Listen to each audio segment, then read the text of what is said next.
Okey, Assalamualaikum warahmatullahi wabarakatuh. Nama saya Khadijah Maria binti Daud, nombor mesej 054795. Saya akan membentangkan mengenai Imam Syafi'i. Okey. Perkara pertama adalah sumbangan yang diberikan oleh Imam Syafi'i. Okey, yang pertama adalah dia sedar akan kepentingan ilmu tasawuf terhadap seluruh umat Islam. Yang kedua, dia mengajar untuk umat Islam supaya beramal dan beramal dan mempelajari ilmu tasawuf dalam kehidupan seharian lah. Imam Syafi'i juga telah menukilkan syair mengenai tasawuf lah. Okey, yang perkara yang kita boleh simpulkan dalam syair tersebut adalah Islam tak pernah memandang rendah terhadap perkara-perkara yang berkaitan dengan hati. Okey, perkara yang berkaitan hati ni ada dua perkara. Yang pertama adalah takliyah, yang kedua adalah tahliyah. Takliyah ni adalah mengosongkan hati daripada jahat, perkara kejahatan dan perkara buruk. Tahliyah ni ialah menghiasi hati kita dengan amalan-amalan soleh seperti sabar, zikir, mentauhidkan Allah yang paling penting. Okey, takliyah dan tahliyah ni tak boleh dipisahkan dalam fiqh dan ilmu tasawuf. Okey. Seterusnya adalah kitab-kitab yang ditulis oleh Imam Syafi'i. Kitab yang pertama adalah kitab Risalah fil Usul Fiqh, kitab iaitu Al-Quran, Sunnah, Ijma' dan Qiyas. Kitab ni juga ditulis, kitab ni menjadi rujukan sampai sekarang. Okey, kitab yang kedua adalah kitab Ikhtilaful Hadis. Kitab ni menceritakan pemikiran beliau dalam masalah-masalah yang berkaitan dengan hadis yang Kitab ni menceritakan tentang fiqh, usul-usul fiqh. Okey, dikabarkan benda yang apa yang Imam Syafi'i tulis dalam kitab ni adalah menjadi pegangan utama dalam mazhab Syafi'i. Okey, kitab Sunnah Syafi'i ni adalah kitab yang ditulis oleh Imam Syafi'i sendiri tanpa campur tangan orang lain.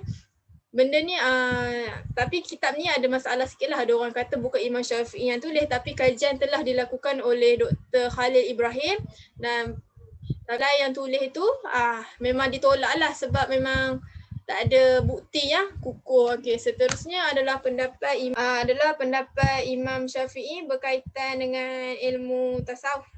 Okey, pertama, Imam Syafi'i tu dia pernah cakap kalaulah jika seorang lelaki bertasawuf dari pagi sampai kepadanya waktu zuhur, kamu akan mendapati dia menjadi bodoh. Okey, sebenarnya perkara pertama yang kita perlu faham ni, ayat ni memang menimbulkan salah faham sikit lah kalau kita tak baca elok-elok. Okey, perkara pertama yang kita perlu faham, Imam Syafi'i ni adalah guru 200 tahun hijrah yang pertama. Yang ini pada waktu tu setiap ilmu, setiap apa yang dia dapat adalah semacam akidah, hadis, usul, tasawuf adalah istilah yang digunakan masih lagi dalam proses dan tak mencapai lagi dalam proses akhir.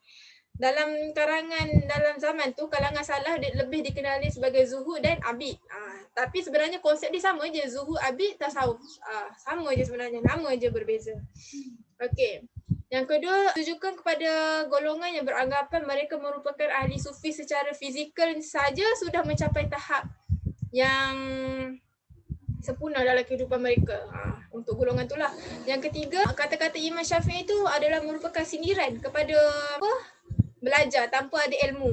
Okey, seterusnya dari lafaz yang Imam Syafi'i kata bodoh tu, sebenarnya dari sudut positif, lafaz bodoh yang digunakan oleh Imam Syafi'i itu adalah ditafsirkan sebagai orang yang tak tahu menahu tentang hal dunia. Maknanya dia dah tak ambil tahu pasal dunia sebab dia bertasawuf. Okey.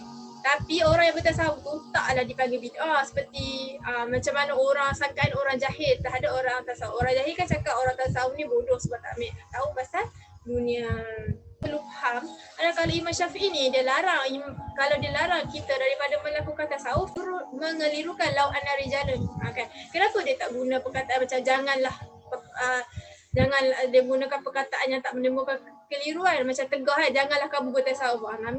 Imam Syafi'i dia tak kata gitu, maknanya boleh. Imam Syafi'i dia tak melarang pun kita untuk bertasawuf. Okey, kesimpulannya, jika seseorang individu tu dia nak mencapai tahap ma'rifatullah dan musyahadah kepada Allah, mereka memerlukan ilmu untuk beramal dalam tasawuf. Okey.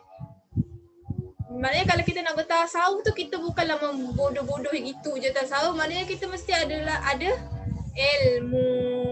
Yang terakhir, kita tak boleh mengabaikan konsep ilmu dan amal tasawuf lah.